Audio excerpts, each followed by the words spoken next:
नमस्कार. गृहविष्णू किचनमध्ये आपलं स्वागत. नुकताच हिवाळा सुरू झालाय, थोडी थोडी थंडी देखील पडायला लागली आहे. वर्षभर शरीरात ऊर्जा साठवून ठेवण्यासाठी हिवाळ्यामध्ये वेगवेगळ्या प्रकारचे लाडू केले जातात. यापैकीच लाडूचा आज आपण एक प्रकार पाहणार आहोत. आज आपण पाहतोय मेथीचे लाडू. मेथीचे दाणे कडवट असल्यानं मेथीचे लाडू म्हटलं की सगळ्यांच्या कपाळावर आठ्या पडतात. हे जरी मेथीचे लाडू असले ना तरी ते अजिबात कडवट होत नाही. आपण पाहिलेल्या पद्धतीप्रमाणे जर का तुम्ही हे लाडू केलेत ना तर मोठी माणसं काय लहान मुलं सुद्धा हे लाडू अगदी आवडीनं खातात. फार वेळ न घालवता चला तर मग सुरुवात करूया आजच्या रेसिपीला. दाणेदार पौष्टिक मेथीचे लाडू.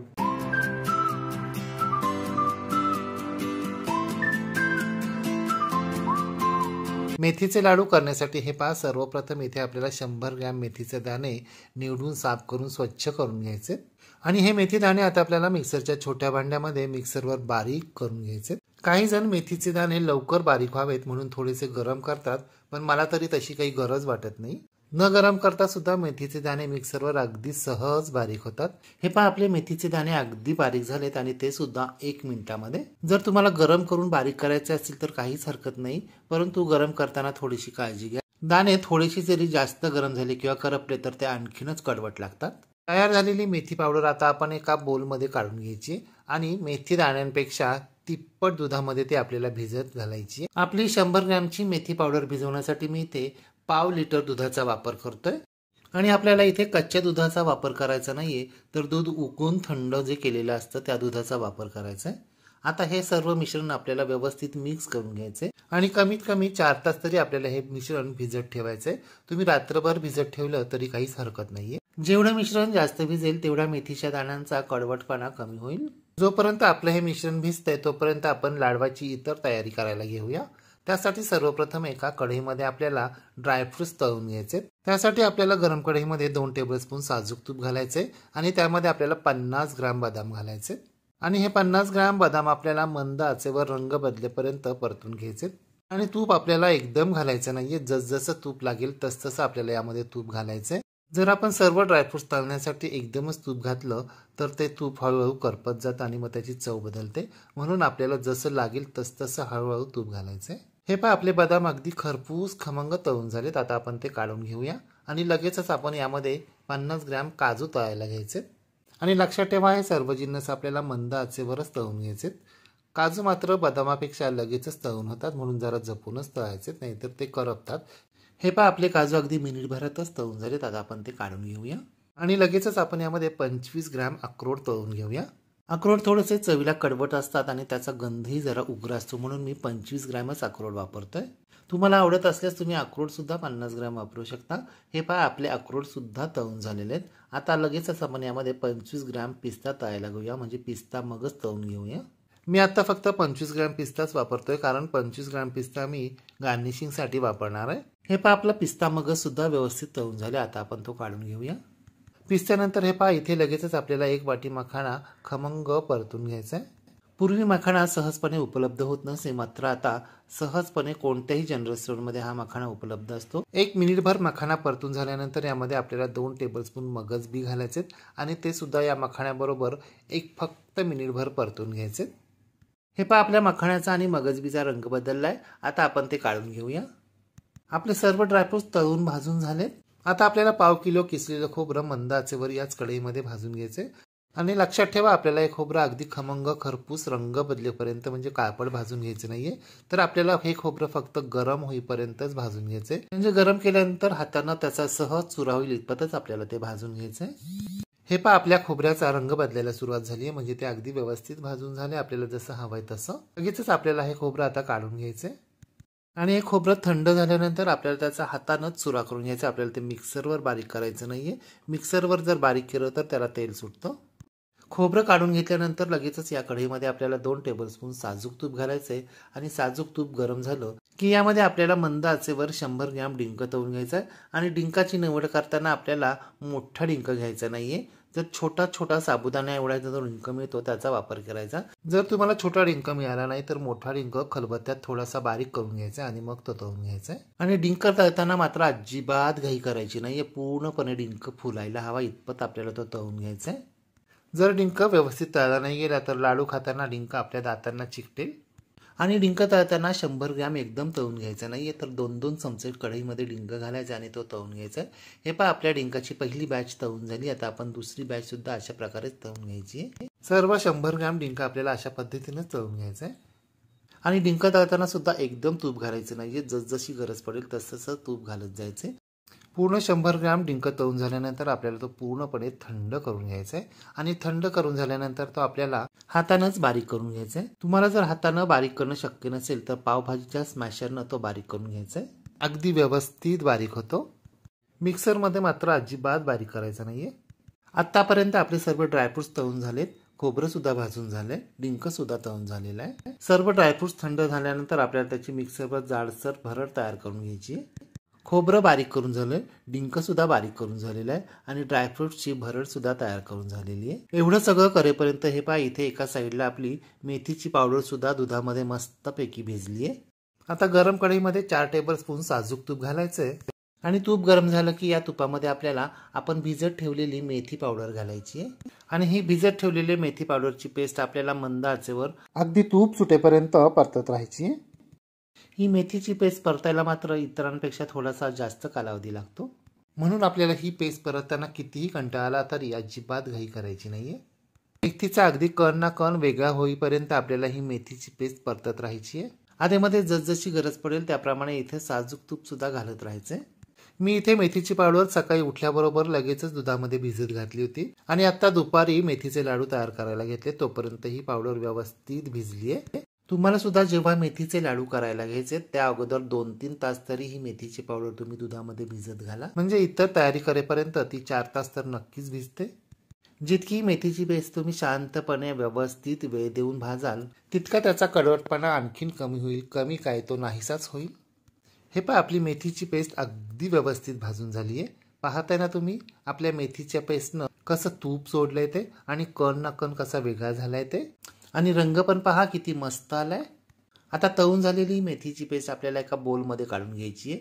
पूर्णपणे थंड करून घ्यायची आहे. थंड झाल्यानंतर आपल्याला ते मिक्सरच्या छोट्या भांड्यामध्ये अगदी बारीक करून घ्यायची.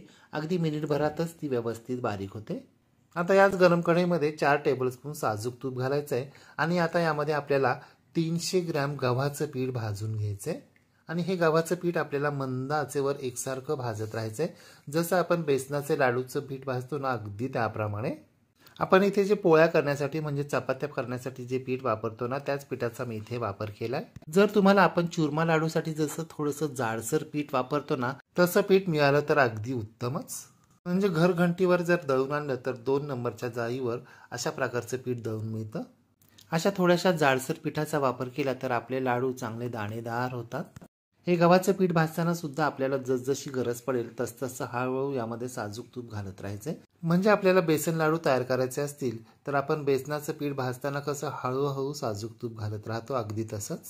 आणि हे पीठ भाजताना सुद्धा अजिबात घाई करायची नाही. मंद आचेवर अगदी आरामात आपल्याला हे पीठ हे पहा असा रंग बदलेपर्यंत परतत राहायचंय. पाहताय ना तुम्ही आपल्या गव्हाच्या पिठाला कसा अगदी गव्हासारखा मूळ रंग प्राप्त झालाय ते. आपलं गव्हाचं पीठ अगदी व्यवस्थित भाजून झालं. याला मला अर्धा तास लागलाय. आता हे थंड करून घ्यायचंय. हे पहा आपले जेवढे जिन्नस तळून भाजून झाले होते तेवढे मी पूर्णपणे थंड करून घेतले आणि त्याची बारीक अशी पावडर तयार करून घेतली. आणि हे सर्व जिन्नस हाताच्या साह्यानं व्यवस्थित मिक्स करून घेतले. आता आपण जे हे सर्व जिन्नस मिक्स करून घेतलेत ना त्यामध्ये 2 टेबलस्पून सुंठ जायफळ पूड, 2 टेबलस्पून वेलची पूड घालायची आहे. यामध्ये एक वेळ वेलची पावडर नसली तरी चालेल, परंतु सुंठ आणि जायफळ मात्र अगदी आवश्यकच आहे. आपले सर्व जिन्नस अगदी व्यवस्थित मिक्स करून झाले. आता कढई गरम करण्यासाठी ठेवायची. त्यामध्ये 1 टेबलस्पून साजूक तूप घालायचे आणि यामध्ये आपल्याला 300 ग्रॅम बारीक चिरलेला काळा सेंद्रिय गूळ घालायचा आहे. आणि हा गुळ आपल्याला मंद आचेवर पूर्णपणे वितळून घ्यायचा आहे. आपल्याला या गुळाचा कोणत्याही प्रकारचा पाक करायचा नाहीये, तर हा गुळ आपल्याला फक्त पूर्णपणे वितळून घ्यायचा आहे. गुळ जर अगदी व्यवस्थित बारीक चिरून घेतला असेल तर चमच्याच्या साह्याने हलवत हलवत हा गुळ अगदी 5 मिनिटात वितळतो. 300 ग्रॅम गुळामध्ये अगदी लाडू व्यवस्थित गोड होतात. तुम्हाला जर खूपच गोड आवडत असेल तर तुम्ही गुळाचं प्रमाण वाढवू शकता. हे पहा आपला गूळ पूर्णपणे वितळला. आता गॅस बंद करायचा आहे आणि ताबडतोब हा गूळ आपल्याला आपण मिक्स केलेल्या मिश्रणामध्ये घालायचा आहे. मिक्स करताना प्रथम चमच्याचा वापर करायचा आणि मिश्रण थोडंसं कोमट झाल्यानंतर मात्र आपल्याला हे सर्व मिश्रण हाताच्या साह्यानं व्यवस्थित मिक्स करून घ्यायचं आहे. चमच्याच्या साहाय्यानं व्यवस्थित मिक्स करून झाल्यानंतर यामध्ये आपल्याला 1 टेबलस्पून काळी मिरी पावडर घालायची आहे आणि ही काळी मिरी पावडरसुद्धा यामध्ये आपल्याला व्यवस्थित मिक्स करून घ्यायची आहे। हे पहा आपलं सर्व मिश्रण हाताच्या साहाय्यानं मिक्स केल्यावर व्यवस्थित मिक्स झाले, कसं एकसारखं टेक्स्चर आले पहा आणि रंग पण पहा किती सुरेख आलाय ते। यावेळी जर तुम्हाला असं वाटलं की आपलं मिश्रण व्यवस्थित गुळामध्ये मिक्स झालेलं नाहीये, ते रवाळ झालेलं नाहीये, कधी कधी गुळ जास्त परतल्यावर तो थोडासा कडक होतो आणि मग आपलं मिश्रण व्यवस्थित मिक्स होत नाही। अशा वेळी काय करायचं, हे सर्व मिश्रण थोडं थोडं मिक्सरच्या छोट्या भांड्यामध्ये घालायचं आणि ते अगदी 15 सेकंद पुरवून घ्यायचं, म्हणजे ते अगदी एकसारखं रवाळ होतं। आणि सरते शेवटी हे पहा, यामध्ये आपल्याला पाव टीस्पून म्हणजे चवीप्रमाणे मीठ घालायचं आहे। आपण गव्हाच्या पिठाचा वापर करतोय त्यामुळे याच्यामध्ये मीठ अगदी आवश्यकच आहे। मिठाशिवाय लाडवाला अजिबात चवच येणार नाही आणि केव्हाही गोड पदार्थांमध्ये थोडंसं मीठ घातलं तर त्याची लज्जत आणखीनच वाढते, तेव्हा मिठाचा वापर मात्र अवश्य करा। आणि सर्वात शेवटी यामध्ये आपल्याला पाव वाटी ड्रायफ्रूट्सचे काप घालायचे। हे अगदी ऐच्छिक आहेत, तुम्हाला जर नसतील वापरायचे तर तुम्ही स्किप करू शकता। आता मात्र लाडू वळण्यासाठी आपलं मिश्रण अगदी तयार आहे। तुम्हाला हवा असेल तर लगेचच लाडू वळायला घ्या, नाहीतर झाकून ठेवा आणि जेव्हा तुम्हाला वेळ मिळेल तेव्हा तुम्ही याचे लाडू वळले तरी चालणार आहे। मी मात्र लगेचच लाडू वळायला घेतोय। हे पहा, आपल्या मुठीत बसेल इतपतच मिश्रण घ्यायचं आहे आणि ते घट्ट असं दाबून घ्यायचे, त्याला गोल गोल असा आकार देत राहायचा आहे। पाहताय ना तुम्ही आपले एका हाताने सुद्धा लाडू कसे वळले जात आहेत ते, परंतु ते आणखीन घट्ट व्हावेत म्हणून त्यांना दोन्ही हातांना असं दाबून घ्यायचे, म्हणजे ते चांगले बांधले जातील। तळ हातावर असं गोल गोल फिरवायचंय, म्हणजे आपले लाडू छान गोल होतील आणि त्यांना तेलही मस्त सुटेल, त्यामुळे चकाकी सुद्धा येईल। हे पहा, आपला एक लाडू वळून झाला सुद्धा, किती गोलगरगरीत दिसतोय पहा आणि रंग तर पहा किती सुरेख आलाय ते, अगदी मेथीच्या दाण्यासारखा। इथून पुढचे सर्व लाडू आपल्याला अशा पद्धतीनेच वळून घ्यायचे आणि या लाडूंचा आकार रेग्युलर लाडूंपेक्षा थोडासा लहानच ठेवायचा आहे, कारण हे लाडू खूप हेवी असतात। एवढ्या सगळ्या लाडूंसाठी जवळजवळ मला पाव किलो तूप लागले आणि एवढ्या प्रमाणामध्ये आपले 40 ग्रामचे 45 लाडू तयार झालेत, म्हणजे जवळपास 1.25 किलो। लाडू करताना काही गोष्टींची काळजी घ्या। पहिली गोष्ट म्हणजे सर्व जिन्नस मंद आचेवरच आपल्याला तळून किंवा भाजून घ्यायचे। ड्रायफ्रूट्स मिक्सरमध्ये बारीक करताना आपल्याला मिक्सर थांबून थांबून फिरवायचं आहे, म्हणजे आपले ड्रायफ्रूट्स चिकट होणार नाहीत। जर आपले लाडूचं मिश्रण थोडंसं पातळ, तेलकट किंवा चिकट झालं तर त्यामध्ये 1 वाटी गव्हाचं पीठ भाजून घाला आणि जर समजा मिश्रण घट्ट झालंच तर चमचाभर दुधाचा हपका त्याच्यावर मारा आणि सर्व मिश्रण व्यवस्थित मिक्स करून घ्या, किंवा 1 टेबलस्पून साजूक तूप मिक्स करा आणि लाडूच्या मिश्रणामध्ये सुंठ, वेलची, जायफळ पूड आणि हो, सर्वात शेवटी म्हणजे मीठ घालायला अजिबात विसरू नका। एवढी सगळी काळजी घेतल्यावर का नाही तुमचे लाडू चांगले होणार। आणि विश्वास ठेवा, हे लाडू अजिबात कडू होत नाहीत। तुम्ही एखाद्याला हा लाडू खायला द्या आणि नंतर सांगा की हे मेथीचे लाडू आहेत, मग पहाच त्याच्या चेहऱ्यावरचे हावभाव काय असतील ते।